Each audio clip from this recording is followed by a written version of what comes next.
The UK's Department for International Trade (DIT) is facing a race against time to meet a deadline on Wednesday for tabling around £80 billion worth of post-Brexit trade deals before Parliament to give them enough time to be ratified and come into force on January 1.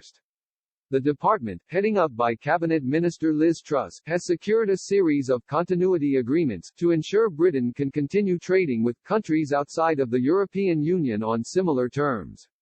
But with the Brexit transition period agreed with the EU expiring on December 31, time is fast running out. The Constitutional Reform and Governance Act (CRAG) states international treaties have to be laid before Parliament for 21 sitting days before they can be ratified. However, with Parliament due to break for Christmas on December 17, from Thursday, there are just the remaining 21 days scheduled before the end of this year. The DIT has made some progress this week after publishing parliamentary reports with the Ukraine and Ivory Coast on Monday, while details of the agreement struck with Japan last month have already been published for MPs to scrutinize. But huge fears are growing elsewhere, with trade talks not yet complete with 15 countries, including Canada, Turkey and Singapore.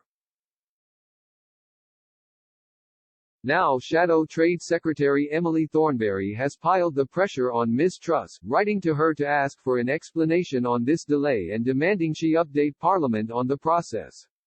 In the letter, the Labour MP has made clear that during last year, there was clear momentum behind this process, with 20 continuity agreements made, but warned that in 2020, this momentum appeared to die out. Ms. Thornberry said, however, as your department's focus switched in 2020 to the talks on potential new free trade agreements with the United States, Australia, New Zealand and the Comprehensive and Progressive Agreement for Trans-Pacific Partnership (CPTPP), as well as an enhanced continuity agreement with Japan, last year's momentum appeared to die out, Thornberry said.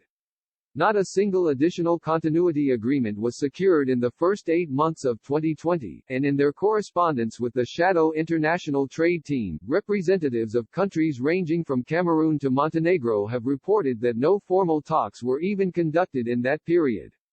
The Shadow Trade Secretary added in her letter that while Ms. Truss had promised agreements would be shared confidentially with the House of Commons International Trade Committee, this has failed to materialize for concluded deals with the likes of the Ukraine, Ivory Coast and Kenya.